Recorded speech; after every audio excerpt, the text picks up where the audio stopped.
إن الحمد لله نحمده ونستعينه ونستغفره ونعوذ بالله من شرور أنفسنا ومن سيئات أعمالنا من يهده الله فلا مضل له ومن يضلل فلا هادي له وأشهد أن لا إله إلا الله وحده لا شريك له وأشهد أن محمدا عبده ورسوله يا أيها الذين آمنوا اتقوا الله حق تقاته ولا تموتن إلا وأنتم مسلمون يا أيها الناس اتقوا ربكم الذي خلقكم من نفس واحدة وخلق منها زوجها وبث منهما رجالا كثيرا ونساء واتقوا الله الذي تساءلون به والأرحام إن الله كان عليكم رقيبا يا أيها الذين آمنوا اتقوا الله وقولوا قولا سديدا يصلح لكم أعمالكم ويغفر لكم ذنوبكم ومن يطع الله ورسوله فقد فاز فوزا عظيما وإن خير الكلام كلام الله وخير الهدي هدي محمد صلى الله عليه وسلم وإن شر الأمور محدثاتها وكل محدثة بدعة وكل بدعة ضلالة وكل ضلالة في النار أما بعد. Donc aujourd'hui c'est le cours numéro 26 dans Al-Aqidat al-Wasitiyya avec l'explication du Cheikh Salih al-Fawzan. Et aujourd'hui on commence un chapitre qui s'intitule Wujubul Iman bi Ru'yatil Mu'minin Rabbahum Yawm al-Qiyamah wa Mawadi' al-Ru'ya, c'est-à-dire l'obligation de croire que les mu'minines vont voir Allah subhanahu wa ta'ala au jour dernier et les moments ou les situations dans lesquelles les mu'minines vont voir Allah subhanahu wa ta'ala. Donc, Cheikh al-Islam Ibn Taymiyyah il dit قال رحمه الله قد دخل أيضا فيما ذكرناه من الإيمان به وبكتبه وبملائكته وبرسله الإيمان بأن المؤمنين يرون يوم القيامة يرونه يوم القيامة عيانا بأبصارهم كما يرون الشمس صحوا ليس دونها سحاب وكما يرون القمر ليلة البدر لا يضامون في رؤيته ويرونه سبحانه وهم في عرصات القيامة ثم يرونه بعد دخول الجنة كما يشاء الله. Ça veut dire quoi? Ça veut dire que parmi les choses qui entrent dans la foi en Allah subhanahu wa ta'ala et en ses livres et en ses anges et en ses messagers, on compte la foi au fait que les mu'minines vont voir Allah subhanahu wa ta'ala au jour dernier avec leurs yeux, comme on peut voir le ciel, comme on peut voir le soleil dans le ciel lorsqu'il n'y a pas de nuages, et comme on peut voir la pleine lune lorsqu'il n'y a pas de nuages, et ils n'auront aucune difficulté de le voir ce jour-là. Et ils vont voir Allah subhanahu wa ta'ala lorsqu'ils seront tous réunis au jour de la résurrection, comme quand ils seront debout sur Al-Arasat, la place où les gens seront tous assemblés pour être jugés. Et ils vont également voir Allah subhanahu wa ta'ala quand ils vont rentrer au paradis, comme Allah subhanahu wa ta'ala le désire. Et donc, le Cheikh il dit, comme dans l'explication, Cheikh al-Fawzan il dit, Al-Sharh, وجه دخول الإيمان بالرؤية في الإيمان بالله وبكتبه وبرسله أن الله سبحانه وتعالى أخبر بها في كتابه وأخبر بها رسوله صلى الله عليه وسلم، فمن لم يؤمن بها كان مكذبا لله ولكتبه ولرسله، فإن الذي يؤمن بالله وكتبه ورسله ويؤمن بكل ما أخبروا به فإن الذي يؤمن بالله وكتبه ورسله يؤمن بكل ما أخبروا به. قال وقوله عيانا بكسر العين أي رؤية محققة لا خفاء فيها، فليست مجازا كما تقوله المعطلة، كما يرون الشمس صحوا ليس دونها سحاب، وكما يرون القمر ليلة البدر لا يضامون في رؤيته أي رؤية حقيقية لا مشقة فيها كما دلت على ذلك الآيات والأحاديث التي سبق شرحها. Donc le cheikh il dit de quelle façon on peut comprendre que le fait de croire qu'il faut voir en Allah compte. De quelle façon le fait de croire en la vision, le fait qu'on va voir Allah subhanahu wa ta'ala au jour dernier, de quelle façon cette chose-là entre dans la foi en Allah subhanahu wa ta'ala et en la foi en ses livres et en ses messagers. C'est dans le sens que Allah subhanahu wa ta'ala nous en a informé de ça dans son livre, et le messager sallallahu alayhi wa sallam, il nous l'a informé, et on le sait par la sunna. Donc, étant donné que Allah subhanahu wa ta'ala nous a informé de ça dans le Coran, et que le prophète sallallahu alayhi wa sallam nous a informé de ça, et qu'on l'a lu dans les hadiths, donc ça fait partie donc des choses qui sont comprises dans la foi en Allah subhanahu wa ta'ala, en ses livres et en ses messagers. Et le chef dit que celui qui ne croit pas en ça, c'est-à-dire qui ne croit pas qu'on va voir Allah subhanahu wa ta'ala au jour dernier, c'est comme s'il a démenti Allah subhanahu wa ta'ala, il a traité Allah subhanahu wa ta'ala de menteur, et il a démenti sa révélation, ses livres et ses messagers. Parce que ces choses-là, ces informations-là sont présentes dans la révélation. Et le messager nous a informé de ça, sallallahu alayhi wa sallam. Donc le cheikh il dit, donc celui qui croit en Allah subhanahu wa ta'ala, et qui croit au livre d'Allah subhanahu wa ta'ala, et qui croit au messager d'Allah subhanahu wa ta'ala, donc il doit croire en tout ce que Allah et son messager nous ont informés. Et quand le cheikh il dit ayanan bi kasr al-ayn, ayanan ça veut dire quoi? Ça veut dire qu'ils vont voir Allah subhanahu wa ta'ala réellement, ok, et ils vont pas avoir c'est-à-dire il n'y a rien qui va être difficile pour eux de voir ce jour-là. Et c'est pas quelque chose de symbolique, le fait qu'on va voir Allah subhanahu wa ta'ala, c'est quelque chose de réel, c'est ça que ça veut dire. Donc on va le voir réellement avec nos yeux, on va voir Allah subhanahu wa ta'ala réellement avec nos yeux. Inch'Allah. Donc contrairement à ce que disent les Mu'attila, parmi les Mu'tazila et les autres parmi les gens de Bid'a, hein. Et le cheikh il dit ensuite, comme on voit le soleil dans le ciel lorsqu'il n'y a pas de nuages.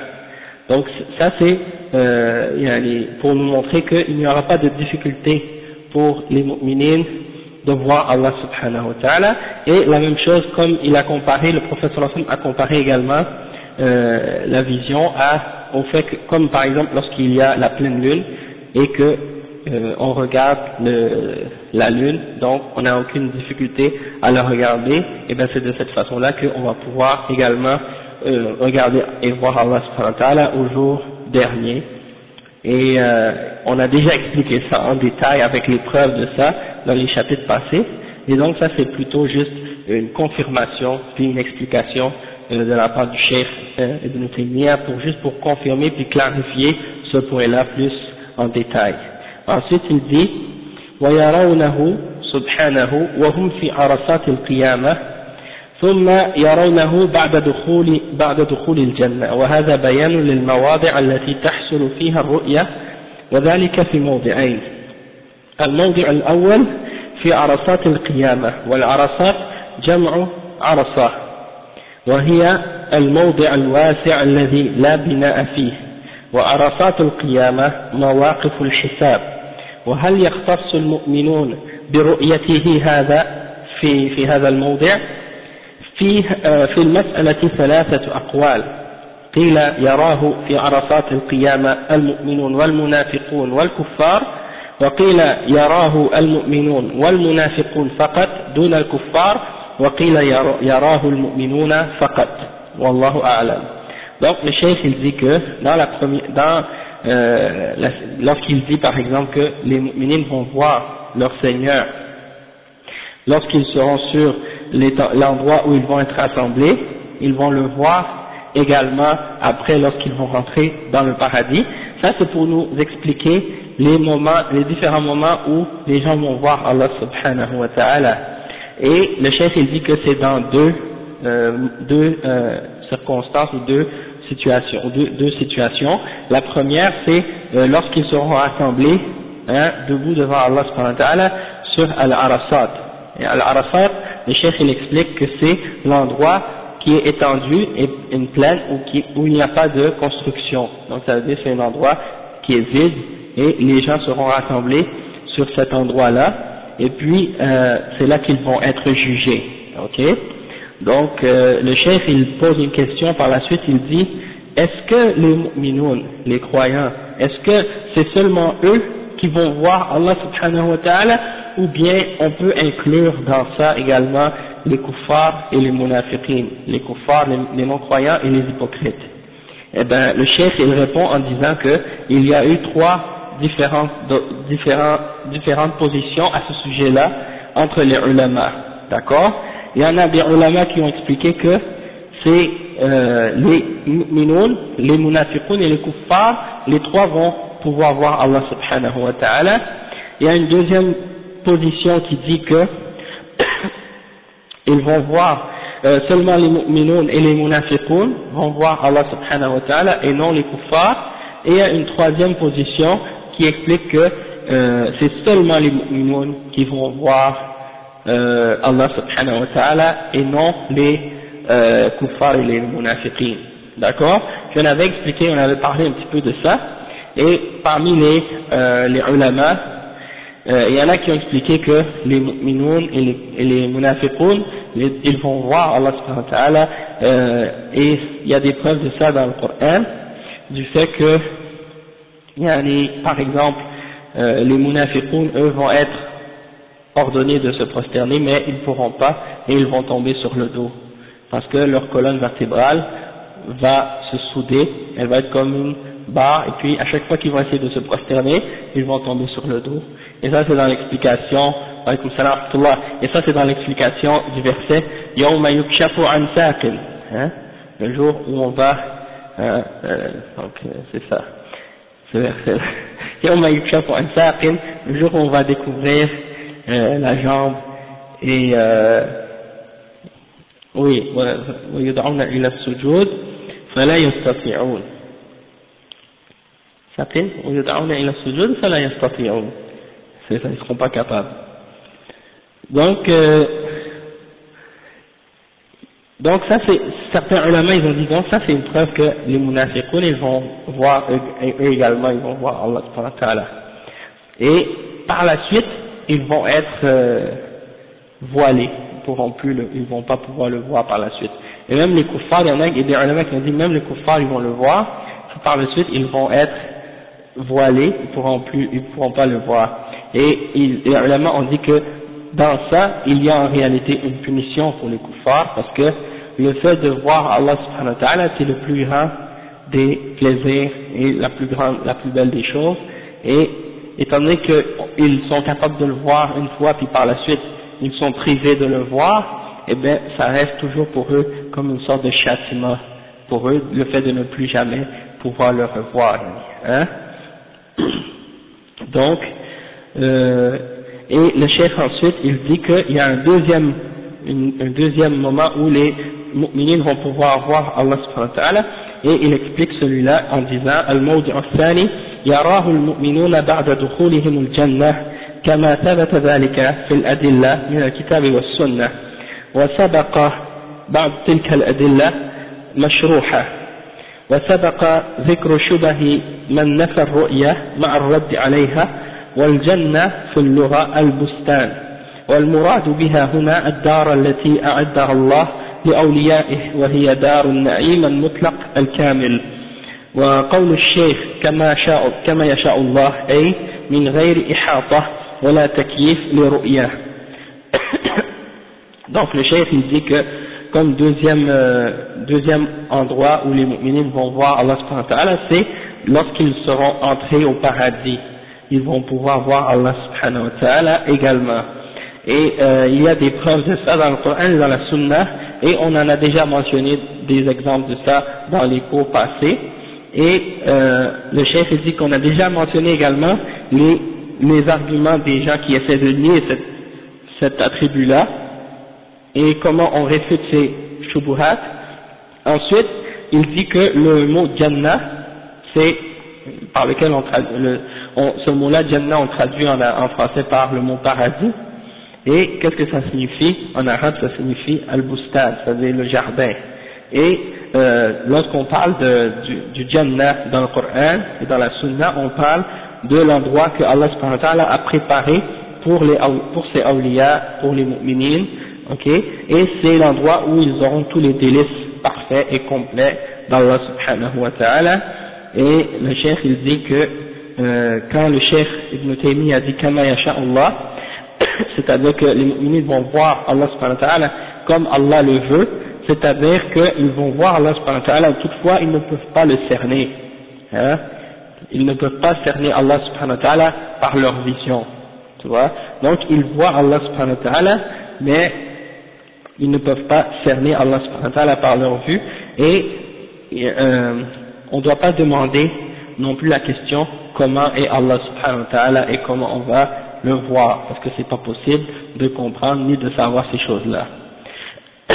Ensuite, Cheikh l'Islam, maintenant il passe à un autre sujet, et on peut dire que cette partie-là, ou ce chapitre-là qu'on vient de lire, c'est le dernier chapitre en ce qui concerne les noms et les attributs d'Allah subhanahu wa ta'ala. Maintenant on rentre dans une autre section du livre qui parle de les choses qui ont rapport avec Yawm al-Akhir, la foi en Yawm al-Akhir, ok. Et il dit le chef يدخل في الإيمان باليوم الآخر ما يكون في القبر. قال رحمه الله: ومن الإيمان باليوم الآخر الإيمان بكل ما أخبر به النبي صلى الله عليه وسلم مما يكون بعد الموت، فيؤمنون بفتنة القبر وبعذاب القبر ونعيمه. فأما الفتنة فإن الناس يفتنون في قبورهم، فيقال للرجل: من ربك وما دينك ومن نبيك؟ فيثبت الله الذين آمنوا بالقول الثابت في الحياة الدنيا وفي الآخرة، ويقول المؤمن: ربي الله والإسلام ديني ومحمد صلى الله عليه وسلم نبيي. أما المرتاب فيقول ها لا أدري، سمعت الناس يقولون شيئا فقلته، فيضرب بمرزبة من حديد فيصيح صيحة يسمعها كل شيء إلا الإنسان، ولو سمعها الإنسان لسعقه. Et après il dit ثم بعد هذه الفتنة إما نعيم وإما عذاب. Donc Cheikh l'Islam ici il a expliqué maintenant les choses qui ont rapport avec la foi en les jours derniers, et c'est la première partie de ça, c'est qu'est-ce qui se passe dans la tombe, qu'est-ce qui se passe dans la tombe, parce que la tombe c'est notre premier contact avec la vie de l'au-delà, la vie après cette vie, d'accord, après la mort. Donc le chef il dit donc que parmi les choses qui sont incluses dans la foi en le jour dernier, il faut croire en tout ce que le prophète sallallahu alayhi wa sallam nous a informé de ce qui va se produire après la mort. Et donc on doit croire qu'on va être éprouvé et testé dans notre tombe, et que dans la tombe il y a un châtiment, et qu'il y a également un délice dans la tombe. En ce qui concerne l'épreuve, eh ben, les gens seront testés et éprouvés dans leur tombe, et on va demander à une personne, on va demander à chaque personne: qui est ton Dieu, hein, qui est ton Seigneur, Man Rabbuk, quelle est ta religion, et qui est ton messager, qui est ton prophète. Alors Allah subhanahu wa ta'ala va raffermir ceux qui ont cru avec la parole de fermeté, et c'est-à-dire la parole de la ilaha illallah, et il les affermir dans cette vie et dans l'au-delà avec cette parole, et on va expliquer plus tard qu'est-ce que ça signifie. Et puis le chef ensuite il dit donc le mu'min à ces trois questions-là: qui est ton Seigneur, Man Rabbuk, Ma Dinuk, wa Man Nabiyuk, il va répondre de cette façon, il va dire: Rabbi Allah, mon Rabb c'est Allah subhanahu wa ta'ala, ma religion c'est l'islam, la soumission à Allah subhanahu wa ta'ala, et mon prophète c'est Muhammad sallallahu alayhi wa sallam. Celui qui a répondu de cette façon-là, il a passé son épreuve, il aura passé son épreuve dans la tombe. En ce qui concerne l'autre qui a des doutes, ou qui avait des doutes, ou qui n'était pas certain de sa croyance ou de sa foi, il va dire, hein, je sais pas, hein, il va dire, je sais pas. Donc, il dit, j'ai entendu des gens qui disaient ça, et moi j'ai dit la même chose qu'eux, mais j'étais pas vraiment convaincu. Et ça nous montre un petit peu, peut-être, la position des gens qui font juste répéter quelque chose. Ah oui, les gens où je suis né, ils croyaient en quelque chose, et étant donné que je suis né là-bas, ben j'ai répété la même chose qu'eux, sans vraiment croire en qu'est-ce qu'ils prétendaient ou qu'est-ce qu'ils disaient. Et j'ai jamais fait d'effort vraiment moi-même pour connaître par moi-même. Et donc, j'ai juste répété. Ça c'est al-munafiq, oui, l'hypocrite. Celui qui dit avec sa bouche qu'il croit, mais qui ne croit pas vraiment dans son cœur. Donc, qu'est-ce qui va arriver à celui-là? Hein? Qu'est-ce qui va arriver à celui-là?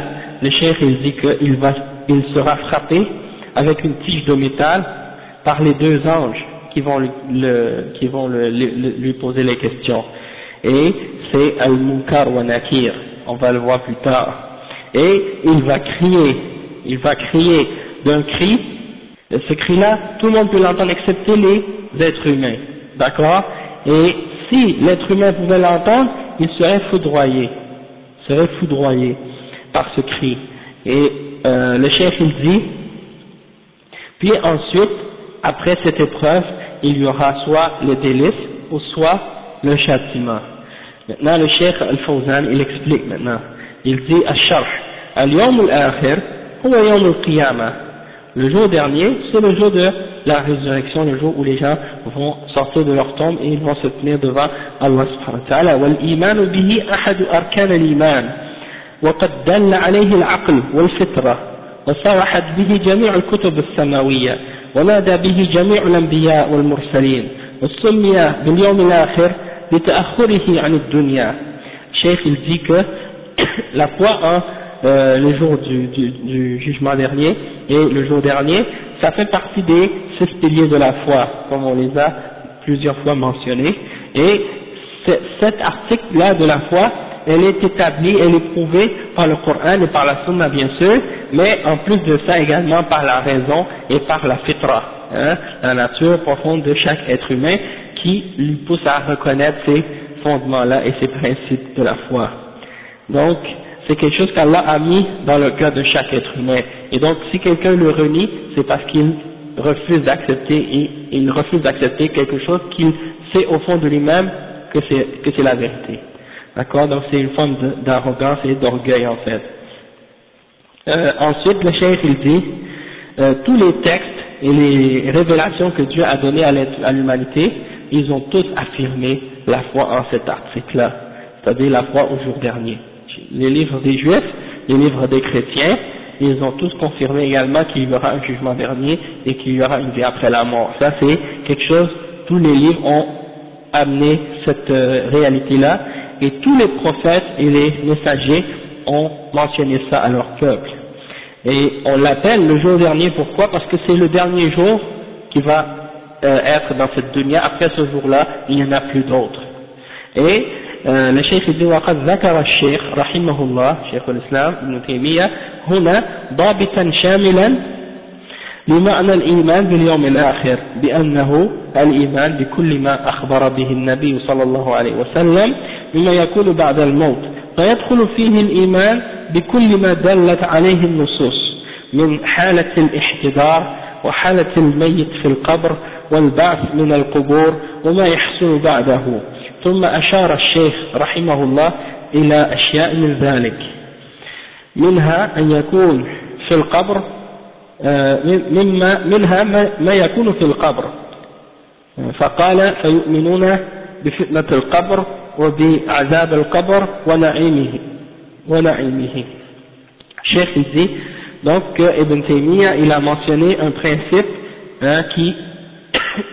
qui comprend une définition qui englobe ou qui nous aide à comprendre qu'est-ce que ça signifie al-iman bil yawm al-akhir. C'est comme une règle qu'il nous a donnée pour être capable de déterminer c'est quoi la foi en le jour dernier. Et cette règle c'est que al-iman bil yawm al-akhir c'est de croire en tout ce que le prophète sallallahu alayhi wa sallam nous a informé de ce qui va se produire après la mort. Donc ça nous résume dans une phrase très courte tout ce que ça implique et tout ce que ça comprend que de croire en al-yawm al-akhir. D'accord?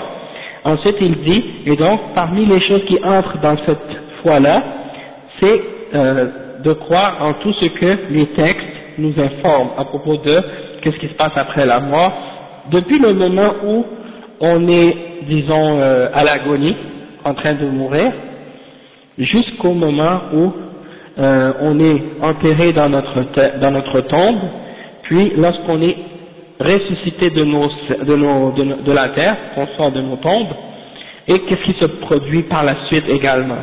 Et le cheikh il dit que Ibn Taymiyyah a mentionné certains aspects de ces choses-là dans qu'est-ce qui va suivre, Inch'Allah. Il dit minha ma yakunu fil qabr. Donc parmi les choses qu'il a mentionnées, c'est qu'est-ce qui va se produire dans la tombe, du fait que les croyants ils croient qu'il y a une épreuve dans la tombe et que par la suite il y a un châtiment ou un délice dans la tombe. Et il dit après fadakara amrayn. Cheikh Ibn Taymiyyah il a mentionné deux choses. Al-amr al-awwal fitnatul qabr wal fitnatu lughatan al-imtihan wal ikhtibar wal murad biha huna su'al al-malakayn lil mayyit.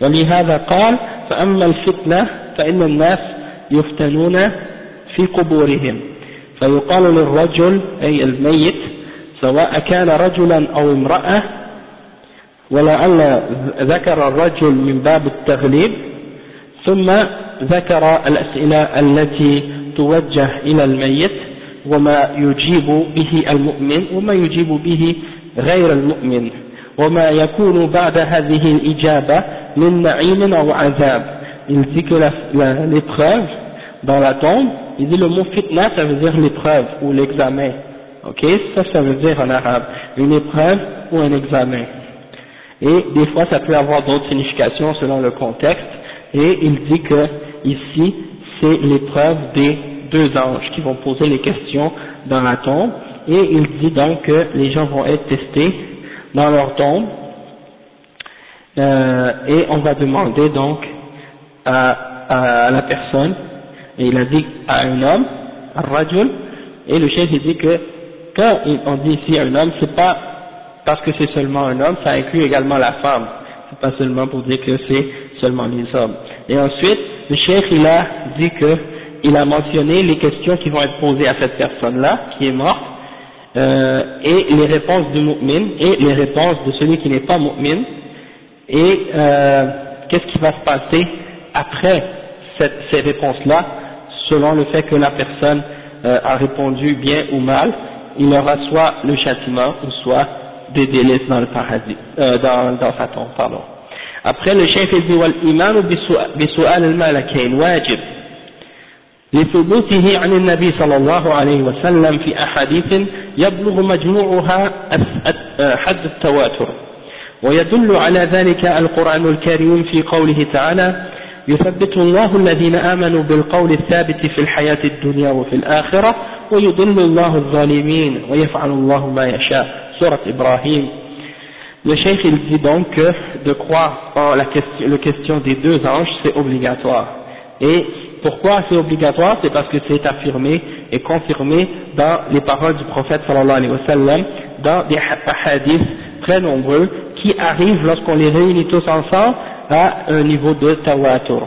Ok? Et le cheikh il dit que le Coran également prouve cet aspect-là, il y en a de la foi en les deux anges qui posent les questions, dans le verset 27 dans Surat Ibrahim, qui dit que Allah subhanahu wa ta'ala va raffermir ceux qui ont cru avec une parole de fermeté dans cette vie et dans l'au-delà, et il va égarer les injustes, et Allah subhanahu wa ta'ala fait ce qu'il veut. Donc le cheikh dit فقد أخرج الشيخان من حديث البراء بن عازب رضي الله عنهما عن النبي صلى الله عليه وسلم قال في قوله تعالى يثبت الله الذين آمنوا بالقول الثابت نزلت في عذاب القبر.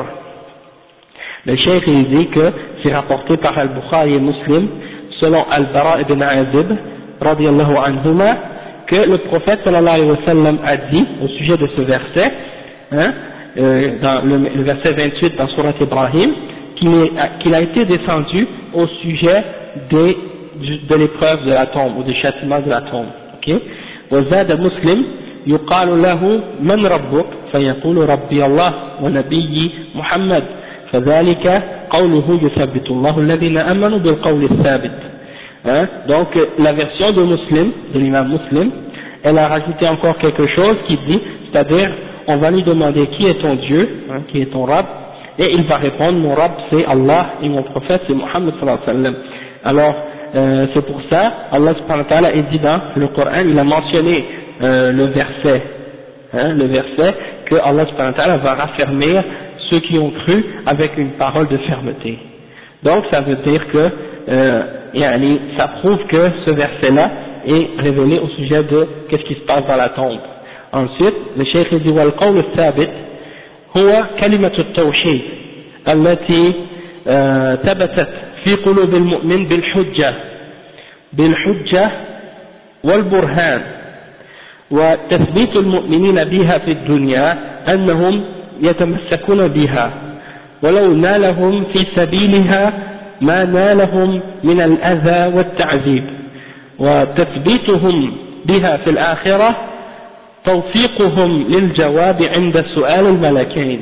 Le cheikh il dit que la parole de fermeté c'est la parole de tawhid, c'est-à-dire la ilaha illallah, rien ne mérite d'être adoré excepté Allah subhanahu wa ta'ala. Et donc c'est le cheikh il dit elle est ferme dans le cœur des mu'minines cette parole avec les preuves et les évidences, les preuves claires. Et le fait qu'Allah subhanahu wa ta'ala va raffermir par cette parole-là les mu'minines dans cette dunya, ça veut dire que Allah subhanahu wa ta'ala va faire en sorte qu'ils s'accrochent à cette parole, à la ilaha illallah, dans cette vie. Même si à cause de cette parole-là, ils vont avoir à subir des châtiments et des punitions de la part de ceux qui sont opposés à cette parole, ils vont rester fermes sur cette parole, même dans cette dunya. Ils ne vont pas revenir sur leur parole de la ilaha illallah à cause des épreuves qui vont les atteindre dans cette dunya. Peu importe qu'est-ce qui les atteint, et après il dit que dans l'au-delà, Allah subhanahu wa ta'ala également va les raffermir par le fait qu'il va leur donner le succès dans leurs réponses, c'est-à-dire qu'ils vont répondre aux questions des deux anges avec succès. Ils vont donner les bonnes réponses au sujet de ces deux questions-là. Wa alaykum salam wa rahmatullahi wa barakatuh. Donc, le cheikh il dit وقوله وأما المرتاب أي الشاك فيقول إذا سئل ها كلمة تردد وتوجع فيستعجل عليه الجواب. Cheikh il dit que la personne qui a des doutes, Shak, al-Murtab, cette personne-là, elle va dire lorsqu'on lui pose la question, au sujet des trois questions qu'on a mentionnées, qui est ton Dieu, qui est ton messager, quelle est ta religion, il va dire ha. Et ça veut dire qu'il hésite, et il est confus, il ne sait pas comment répondre, et il ne peut pas répondre parce qu'il n'est pas certain, il doute. Ok, alors le cheikh dit walau kana min a'lam an-nas wa afsahhum, ça c'est incroyable, subhanallah, ça nous fait réfléchir en fait. Qu'est-ce qu'il dit ici le cheikh? Il dit même si la personne c'était dans cette dunya une des plus savantes et une des plus éloquentes, c'est-à-dire même si la personne dans cette dunya elle était parmi les savants de l'islam et les plus haut placés, les plus importants, les plus éloquents dans la parole, si cette personne-là, elle n'était pas sincère, au jugement dernier, elle ne pourra pas répondre.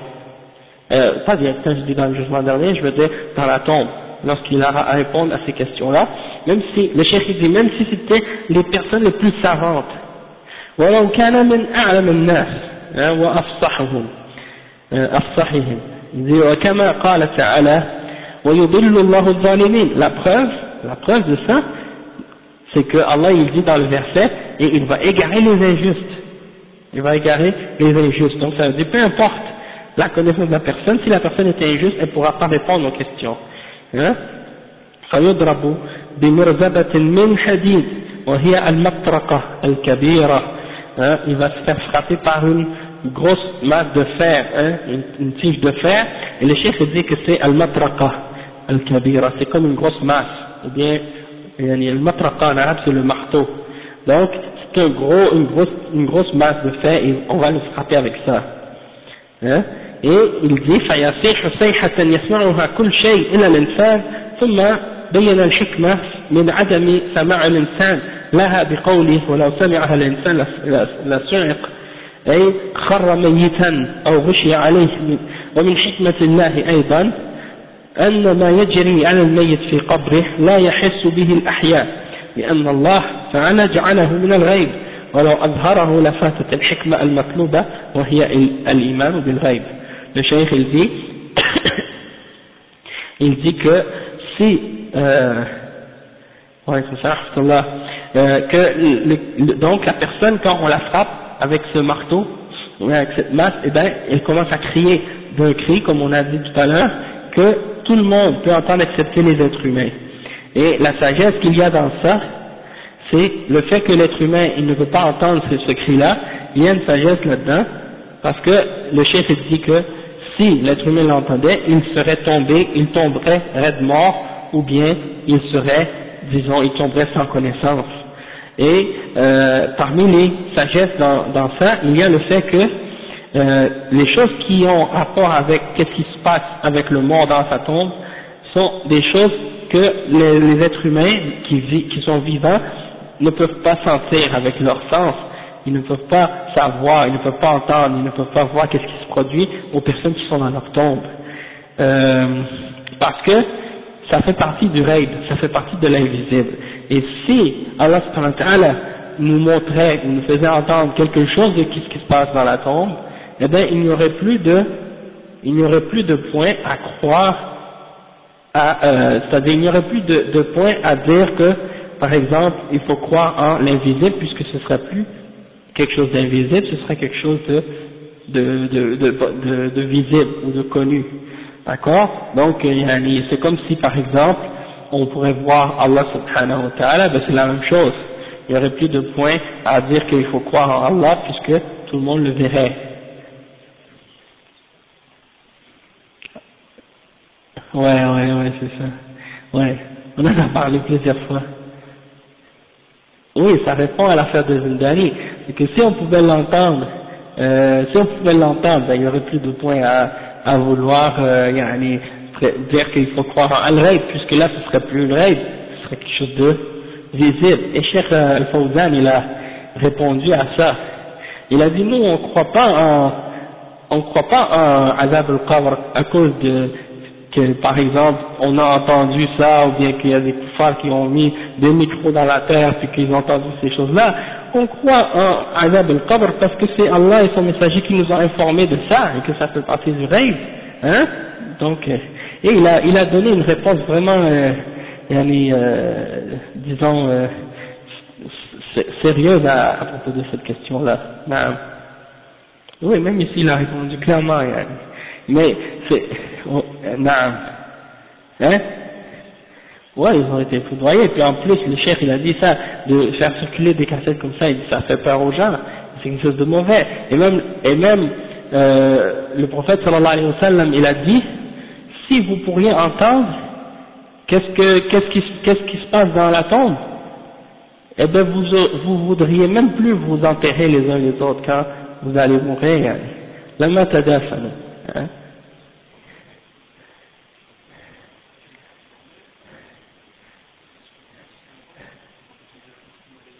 Non, des choses comme ça. Parce que c'est une autre dimension. Après la mort, c'est une autre dimension. Tout ce qu'on connaît dans ce monde, comment on le connaît, c'est tout à fait différent dans cette autre dimension-là. C'est Al-Barzakh. Et donc, on ne peut pas comparer ou calculer les choses de ce monde-là, ou cette dimension-là, par rapport à ce qu'on connaît dans cette vie ici. C'est tout à fait différent. Ok, puis déjà on avait donné des cours dans le livre de Al-Irshad, on avait donné plein d'exemples de ça.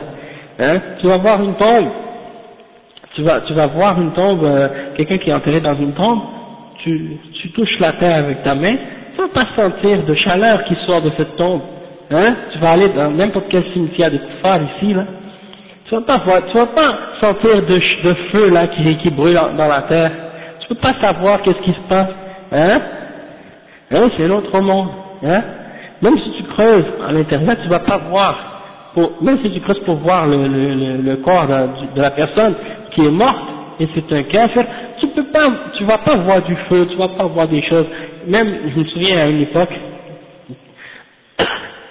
ouais, ça aussi, on a parlé de ça aussi, ceux qui se font brûler, puis toutes ces choses-là, c'est la même chose, ils ont tous un châtiment de la tombe. Même si quelqu'un est, disons, noyé, il se noie, puis son corps est perdu dans l'océan, ou bien quelqu'un qui est par exemple brûlé, que ses cendres sont éparpillées dans le vent, tous ces gens-là, ils ont le châtiment de la tombe aussi. Parce que c'est un autre monde, c'est pas comparable à ce monde-là, tu vois. Le chef, même, le Fawzan, il avait donné un exemple, il a dit, même si quelqu'un est mort accroché sur un arbre, dans les airs, il a son châtiment de la tombe, qui l'atteint quand même. Hein? Alors, Allahu A'lam, c'est un pharmacien, c'est pas un savant de l'islam, et puis c'est un hizbi, hein, c'est partie des gens de hizbiya. Ouais, on a parlé de ça plusieurs fois déjà, puis Cheikh Muqbil, il a fait des cassettes sur lui, il a parlé de lui à son sujet, donc pas besoin de rapporter encore une fois, mais si quelqu'un veut savoir les détails, il peut se référer aux paroles des ulama à son sujet, qu'est-ce qu'ils ont dit à son sujet. En tout cas, tout ça c'est juste pour dire qu'il faut croire en al-ghaib. Il y a quelques années, il y avait des cassettes qui circulaient de certains des du'at, soi-disant du'at en Arabie Saoudite, qui sont un peu avec la tendance de harakiya, hizbiya. Ils faisaient des discours comme ça, ils parlaient qu'il y a un homme qui est mort, puis quand ils ont creusé dans sa tombe, il y a un serpent noir qui est sorti, puis plein d'histoires comme ça, yani. C'est comme, ils racontent des histoires comme ça pour faire peur aux gens à propos de Al-Qabr et toutes ces choses-là. Pourtant, nous, on a qu'est-ce qu'il faut dans le Coran et dans la Sunna pour nous expliquer qu'est-ce qui se passe, et Allah subhanahu wa ta'ala, il n'a rien oublié, hein. Il n'a rien oublié de la révélation, il n'a rien oublié de ce qui est nécessaire pour nous de savoir de ces choses-là. Il nous a révélé au sujet de l'ghaib, au sujet de l'akhirah, qu'est-ce qui était suffisant pour nous de savoir, ok? Il nous a donné la connaissance nécessaire pour qu'on soit capable de le craindre, et pour qu'on soit capable de nous éloigner de qu'est-ce qui est mauvais pour nous, et de nous approcher, faire des efforts vers qu'est-ce qui est bon pour nous, pour arriver à la destination. Hein? Donc, tous les trucs des choses, des gens qui inventent des miracles, qui inventent des choses pour, soi-disant pour faire croire aux gens en l'islam, comme par exemple, des arbres qui se prosternent, ou bien des fruits, et quand tu les coupes en deux, puis c'est marqué, Allah, des choses comme ça, comme si c'est des preuves pour que les gens deviennent croyants, alors que les preuves sont dans le Coran, dans la Sunna, et ça fait partie de la fitra. Chaque être humain, il l'a en lui. Toutes ces choses-là sont claires. Donc, de s'accrocher à des choses comme ça, c'est comme si les gens ont des doutes, en réalité, en leur croyance et en leur foi. Ils ont besoin de ces choses-là pour se raffermir, ou bien pour se convaincre eux-mêmes de la véracité de l'islam. Et ça, si leur foi tient sur ces choses-là en réalité, c'est-à-dire que leur foi tient pas sur grand chose. Allah musta'an.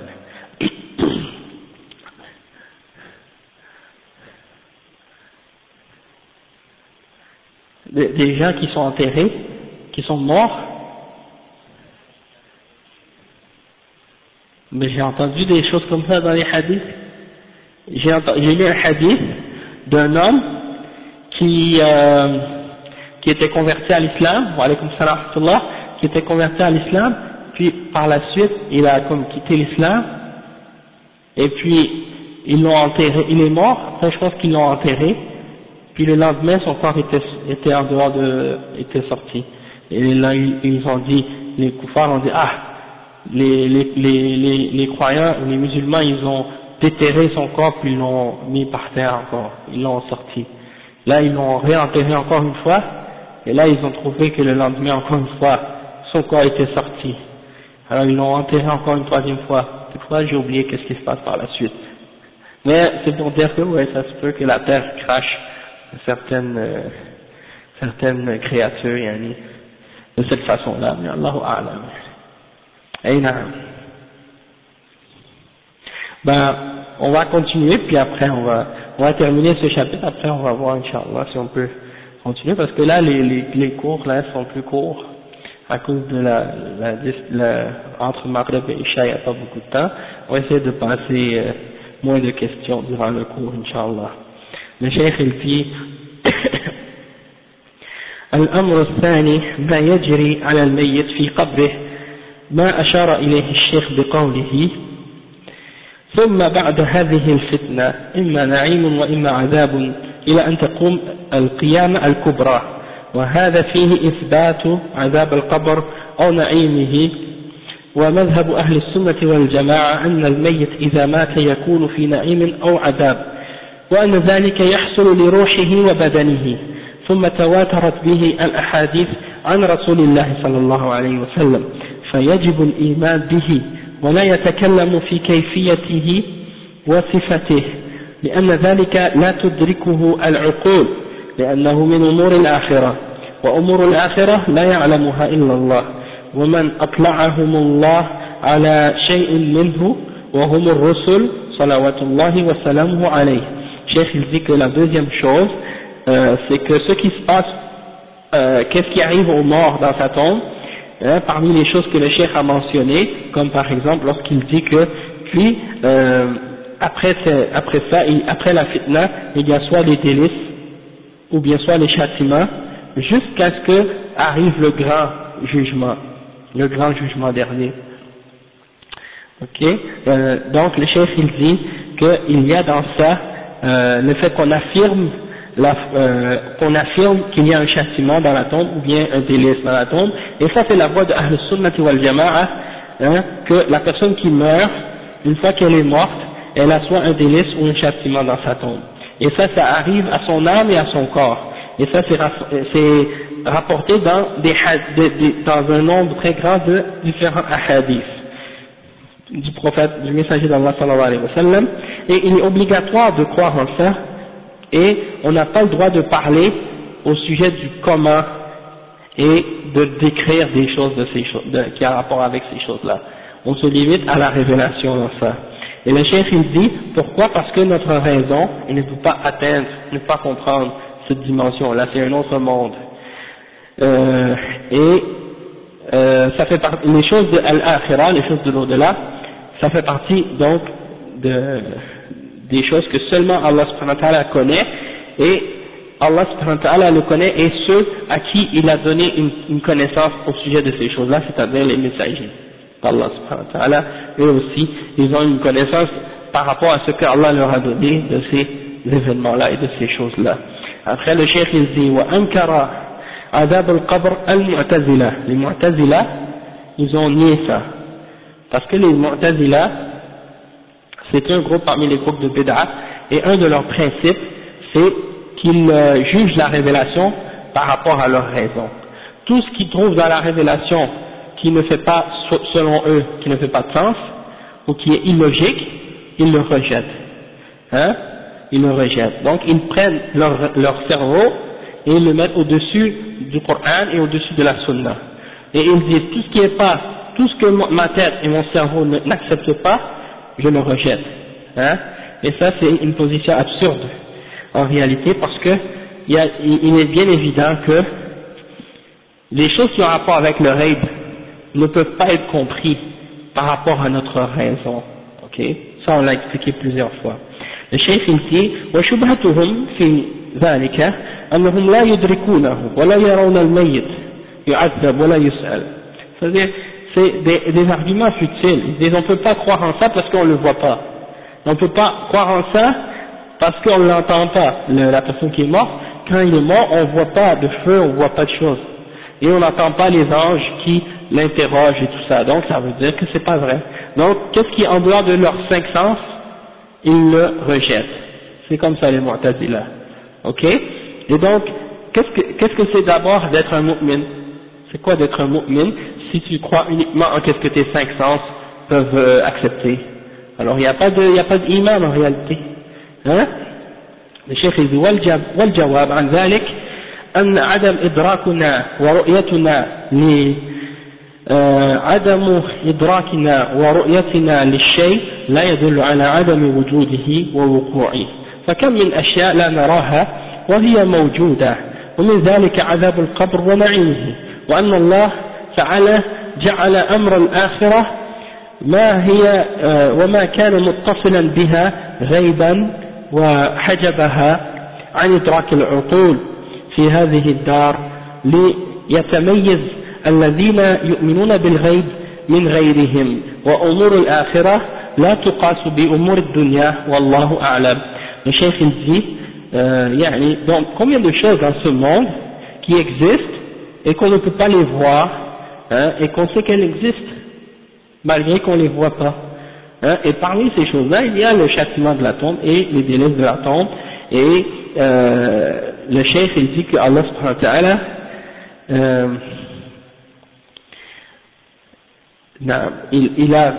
Allah subhanahu wa ta'ala a fait de qu'est-ce qui se passe dans l'au-delà et de tout ce qui a rapport avec ça quelque chose d'invisible, et il nous l'a caché. On ne peut pas le découvrir par notre raison dans ce monde, pour distinguer entre les croyants, ceux qui croient en l'invisible et ceux qui ne croient pas en l'invisible. Et les choses de l'invisible et de l'au-delà ne peuvent pas être comparées, et on ne peut pas faire d'analogie entre les choses de ce monde-là, aujourd'hui, notre monde actuel, et les choses de l'au-delà, c'est une autre dimension. وعذاب القبر على نوعين، النوع الأول عذاب دائم وهو عذاب الكافر كما قال تعالى النار يعرضون عليها غدوا وعشيا في سورة غافر، والنوع الثاني يكون إلى مدة ثم ينقطع وهو عذاب بعض العصاة من المؤمنين فيعذب بحسب جرمه ثم يخفف عنه، وقال ينقطع عنه العذاب بسبب دعاء أو صدقة أو استغفار. Donc le chef il dit que les châtiments de la tombe sont de deux catégories. Un qui est continuel, c'est le châtiment de la tombe pour le kafir, celui-là il est continuel, comme Allah subhanahu wa ta'ala il dit dans le verset 46 de Surat Ghafir, il dit qu'ils sont présentés au feu matin et soir, hein, Ghuduwan wa Ashiya, et il y a un autre verset qui dit qu'il y a un autre, ou pas un autre verset, mais la deuxième catégorie de châtiment de la tombe, c'est un châtiment qui est interrompu, ou bien qui va s'arrêter. C'est-à-dire ceux parmi les mu'minines qui n'ont pas fait le shirk et qui sont morts mu'minines, et ceux-là, ils ont fait des péchés, ils vont peut-être être châtiés dans leur tombe, et puis par la suite le châtiment va se diminuer pour eux, ou bien va s'arrêter. Il va s'arrêter à cause de certains du'a, ou à cause d'une aumône ou d'une charité qu'il a donnée, ou bien à cause qu'il a demandé le pardon, ou quelqu'un a demandé le pardon pour lui, ou des choses comme ça. Donc, le châtiment de la tombe pour les kuffars c'est continuel, et pour les mu'minines qui ont fait des péchés, ils vont avoir le châtiment dans la tombe, puis par la suite, c'est diminué pour eux, ou bien c'est annulé, arrêté complètement, selon les bonnes œuvres qu'ils ont fait, des choses de ce genre. Wallahu ta'ala a'lam. Ensuite, le cheikh il dit, maintenant on entre dans un autre point, il dit, al-qiyama al-kubra. Maintenant il parle du grand jugement. Parce qu'il y a al-qiyama, comme le chef il va l'expliquer, il y a le kubra et il y a le sughra, il y a le petit et il y a le grand. On va voir qu'est-ce que c'est. La plupart d'entre vous, vous le savez déjà probablement, parce qu'on a fait des cours sur ce sujet-là déjà, mais c'est un rappel, ok. Le chef il dit, القيامة الكبرى وما يجري فيها إلى أن تقوم الساعة الكبرى تعاد الأرواح إلى الأجساد، فتقوم القيامة التي أخبر الله بها في كتابه وعلى لسان رسوله وأجمع عليها المسلمون فيقوم الناس من قبورهم لرب العالمين حفاة عراة غرلا. Donc le cheikh il dit qu'il y a maintenant le grand jugement, la grande résurrection et le grand qiyamah. Et qu'est-ce qui se passe dans ce jour-là? C'est que les âmes vont être remis dans les corps, et là les gens vont être ressuscités et ils vont être debout, ils vont être ramenés debout devant Allah subhanahu wa ta'ala, comme Allah nous a informé de ça dans son livre, et le prophète sallallahu alayhi wa sallam, le messager sallallahu alayhi wa sallam, nous a informé de ça, et tous les musulmans ont été d'accord là-dessus. Et il y a l'ijma' à ce sujet-là, il y a le consensus à ce sujet-là. Donc les hommes vont être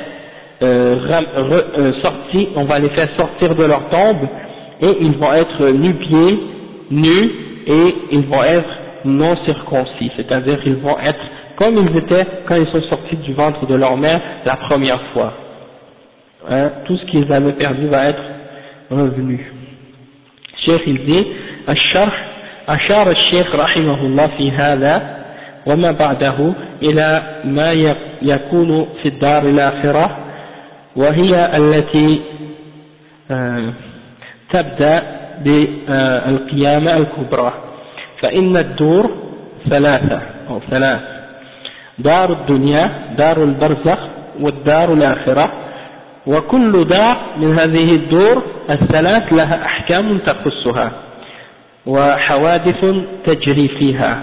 وقد تكلم الشيخ على ما يكون في دار البرزخ. الشيخ dit que Ibn Taymiyyah ici il a mentionné qu'est-ce qui va se produire après le qu'est-ce qu'on a parlé tout à l'heure, jusqu'à ce qu'est-ce qui va se produire dans l'au-delà. في هذا وما بعده إلى أن يكون في الدار الآخرة، إلى ما يكون في الدار الآخرة وهي التي تبدأ بالقيامة الكبرى. Donc tout ce qui va se passer jusqu'au jugement, jusqu'à ce que les gens entrent au paradis et en enfer, etc. Tout ça, ça commence par la grande résurrection. Et il a expliqué que les demeures sont de trois catégories. Les demeures, on dit ad-dur, c'est le pluriel de dar, c'est-à-dire les maisons, les demeures. Il y a le monde où le dar ad-dunya, il y a dans ce monde, il y a la demeure de barzakh après la mort, et il y a l'autre demeure qui est darul akhirah, c'est-à-dire après la mort et après la résurrection, c'est-à-dire après que les âmes vont être remis dans les corps, c'est là, d'accord? Donc le cheikh dit, à chacune de ces demeures-là, il y a des règles qui leur sont particulières et spécifiques, ok? Et donc chacun de ces mondes-là, de ces dimensions-là, elle a ses propres lois et ses propres règles qui les régit, ouais, c'est ça. Il dit, et le cheikh a parlé de ce qui se passe dans Al-Barzakh. On a parlé de ça tout à l'heure. Maintenant, on va parler de qu'est-ce qui se passe par la suite. Cheikh dit, وهنا أخذ يتكلم على ما يكون في الدار الآخرة فيقول إلى أن تقوم الساعة إلى أن تقوم القيامة الكبرى والقيامة قيامتان قيامة صغرى وهي الموت وهذه القيامة تقوم على كل إنسان في خاصته من خروج روحه وانقطاع سعيه وقيامة كبرى وهذه تقوم على الناس جميعا وتأخذهم أخذة واحدة وسميت قيامة لقيام الناس من قبورهم لرب العالمين. Il dit, puis maintenant, donc le cheikh il commence à parler de qu'est-ce qui se passe dans l'autre dimension, c'est l'autre monde, après qu'est-ce qui se passe dans la tombe, c'est-à-dire après que les âmes sont remises dans les corps et qu'il y a le grand jugement et la grande résurrection. Et ça c'est pour dire qu'il y a Al-Qiyam Al-Kubra, la grande résurrection, et Al-Qiyam Al-Sughra, qui est la mort. Hein, et c'est comme si ton jugement, il commence par ta mort, parce que c'est pour ça qu'on l'appelle le petit jugement. Hein, tout le monde, par exemple, vous entendez souvent des gens qui disent la fin est proche, la fin des temps est proche. D'accord? Toutefois, c'est vrai que la fin des temps est proche, mais est-ce que nous, on peut pas y aller mourir avant? Peut-être qu'on peut mourir avant. Hein? Donc c'est pour ça que il faut se préparer, chacun de nous, pour notre fin à nous. Il y a une grande fin qui va être générale pour tous les êtres humains, pour toutes les créations, mais il y a une fin qui est individuelle et qui est spécifique à chaque personne, et celle-là on ne sait pas non plus. Hein? On ne sait pas quand est-ce que la fin complète, la fin du monde va arriver, on ne le sait pas, et non plus on ne sait pas quand est-ce que notre fin à nous va arriver.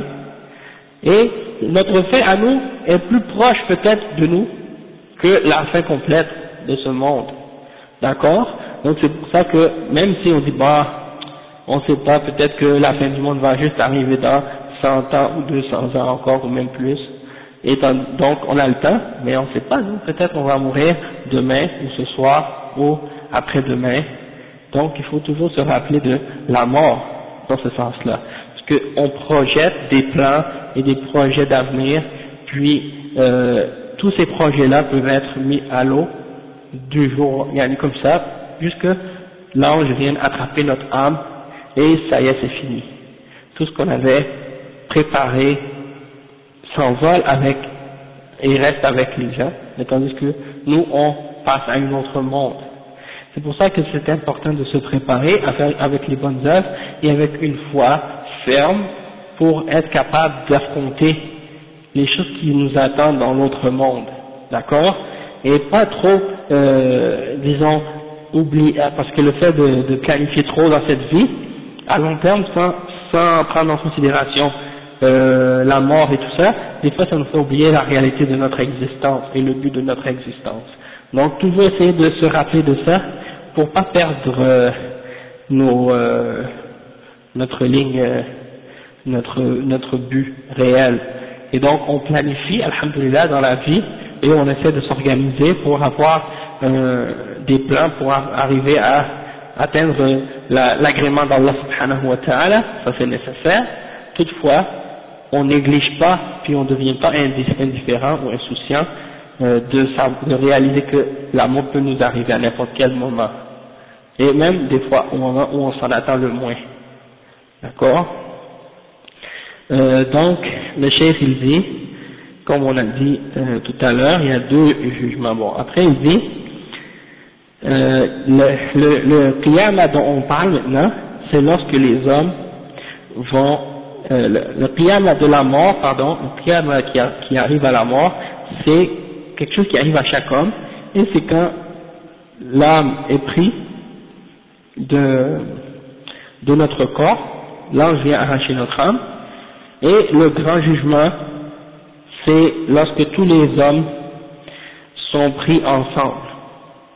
Ceux qui restent encore en vie, wa alaykum assalam, ceux qui sont encore en vie, eh ben, le jugement, la fin du monde arrive sur eux, et c'est là que, tout s'arrête, tout ce qui existe va être anéanti et détruit, et tous ceux qui vivaient sur la terre vont mourir d'un seul coup. Et ensuite, il y aura les gens qui vont sortir de leur tombe, etc. Et donc, ça c'est le grand jugement. Les gens vont tous se tenir devant Allah subhanahu wa ta'ala. Pourquoi on appelle ça al-qiyamah? Ça vient de qiyam, c'est-à-dire que les gens vont être debout devant Allah subhanahu wa ta'ala, ils sortent de leur tombe. Donc c'est pour ça qu'on appelle ça qiyamah. Ensuite, Cheikh il dit que les âmes vont revenir au corps. Hein? Il dit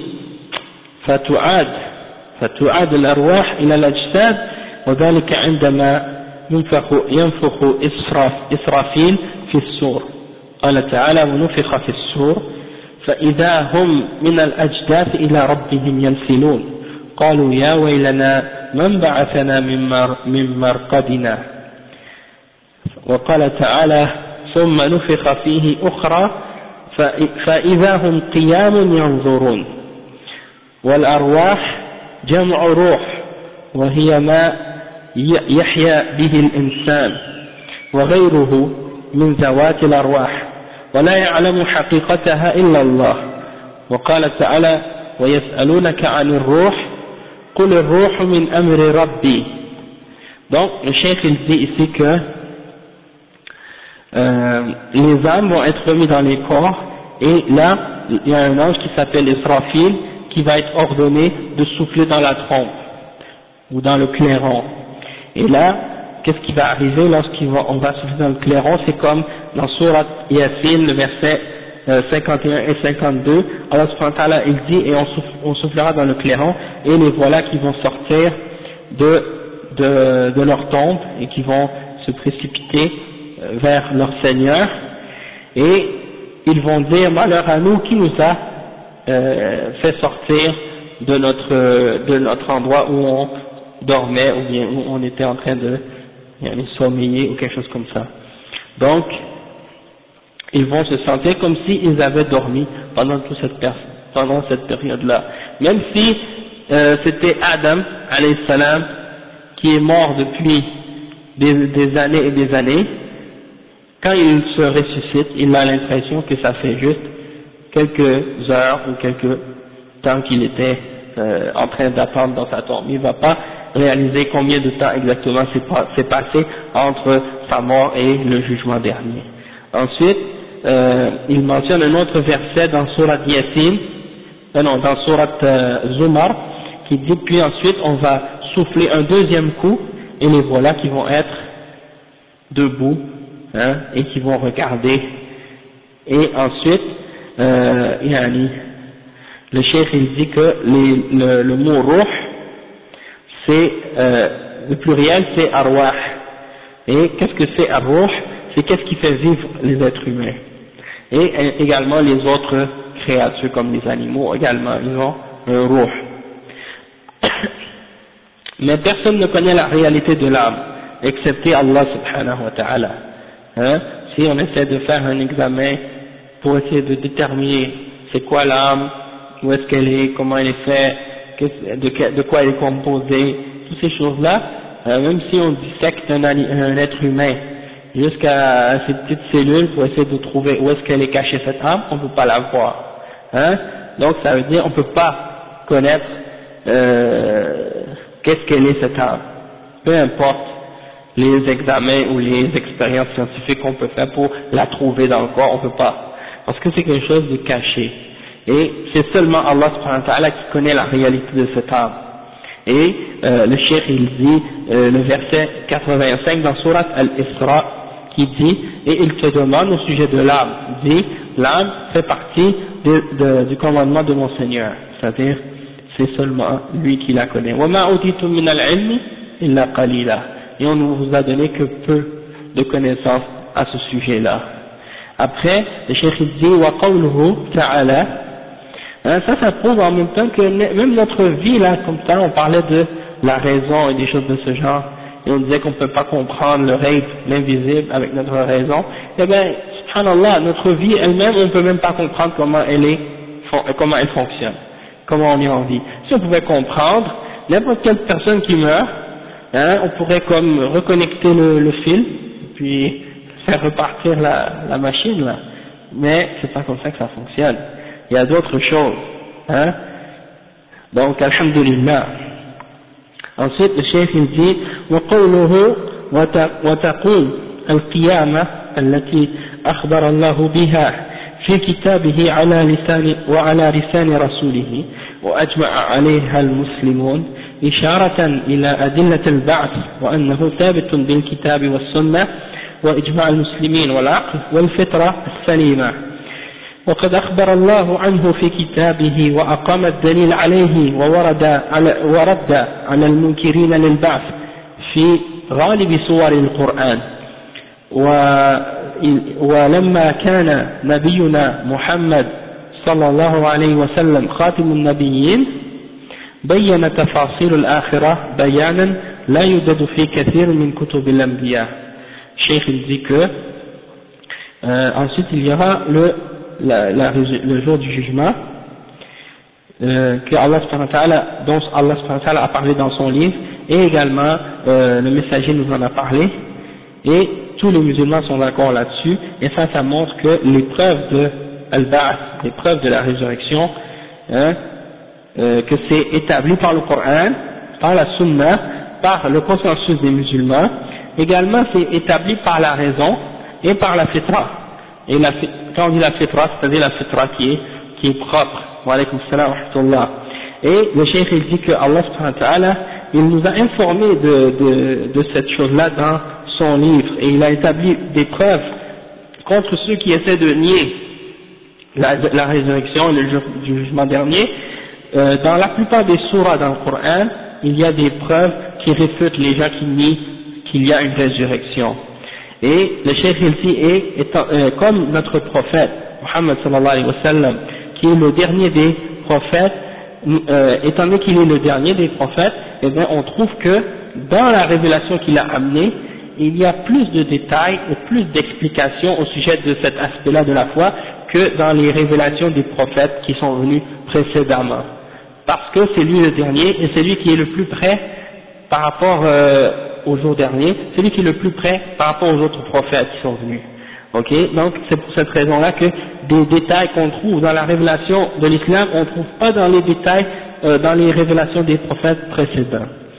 Puis, pour terminer, on va lire le dernier passage. Le cheikh dit والجزاء على الأعمال ثابت بالعقل وواقع في الشرع، فإن الله نبه العقول إلى ذلك في مواضع كثيرة من القرآن، حيث ذكرها أنه لا يليق بحكمته وحمده أن يترك الإنسان سدى أو يخلقهم عبثا ولا يؤمرون ولا ينهون ولا يثابون ولا يعاقبون، وأن يكون المحسن كالمسيء أو أن يجعل المسلمين كالمجرمين، فإن بعض المحسنين يموت قبل أن يجزى على إحسانه، وبعض المجرمين يموت قبل أن يجازى على إجرامه، فلا بد أن هناك دارا يجازى فيها كل منهما، ومنكر البعث كافر،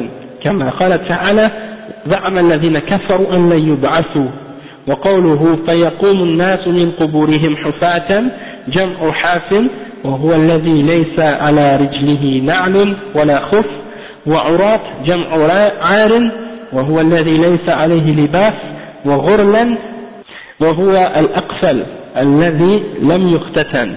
فهذه الصفات الثلاث يكونون عليها حين قيامهم من قبورهم، وهذا ثابت في الصحيح عن النبي صلى الله عليه وسلم.